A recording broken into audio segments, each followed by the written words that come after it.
Hadirin yang terhormat Bapak Ibu, serta saudara-saudari pejuang kesetaraan yang saya banggakan. Assalamualaikum warahmatullahi wabarakatuh. Salam sejahtera bagi kita semua. Om Swastiastu, Namo Buddhaya, salam kebajikan. Saat kita berkumpul di sini, marilah kita sejenak merenungkan sebuah kenyataan. Perempuan adalah tiang penyangga ekonomi keluarga dan masyarakat.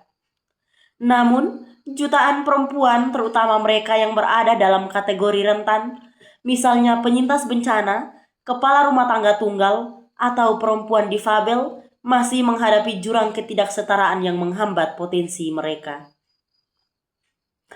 Hari ini, saya tidak hanya ingin berbicara tentang kesetaraan.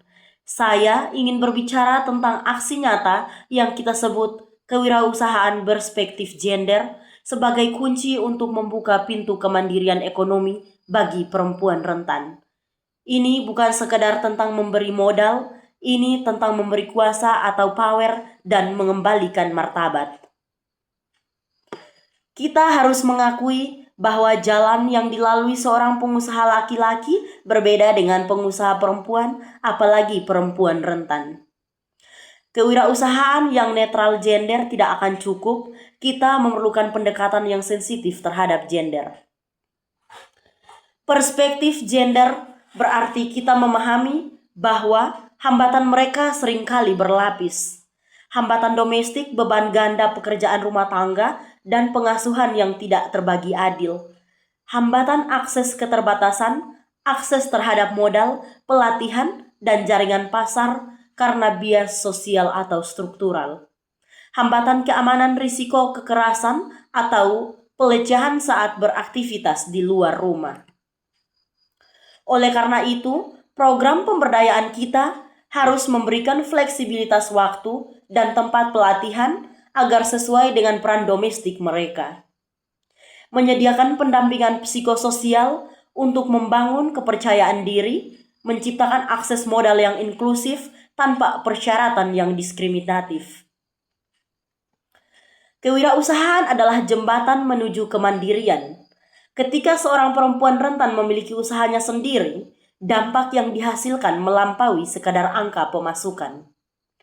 Dampak ekonomi penghasilan stabil meningkatkan gizi anak, pendidikan, dan kesehatan keluarga.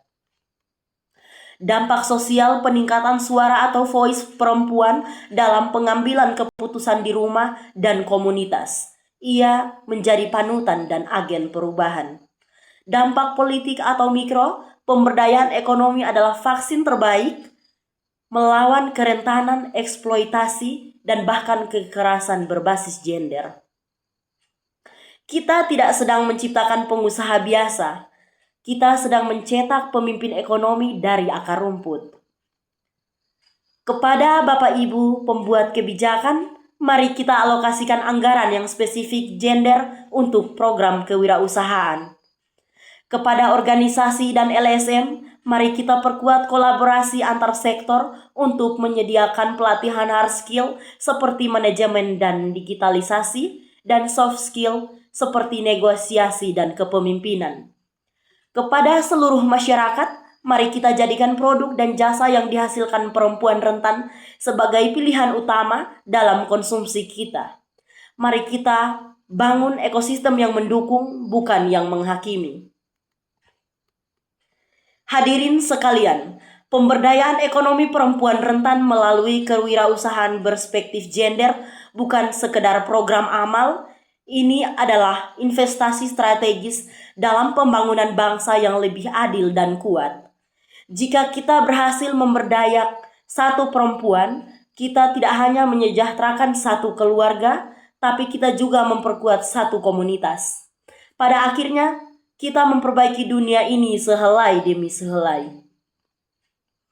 Mari kita bergerak bersama, mari kita pastikan bahwa setiap perempuan, tidak peduli seberapa rentan situasinya saat ini, memiliki kesempatan yang sama untuk menjadi nakoda atas kapal kehidupannya sendiri.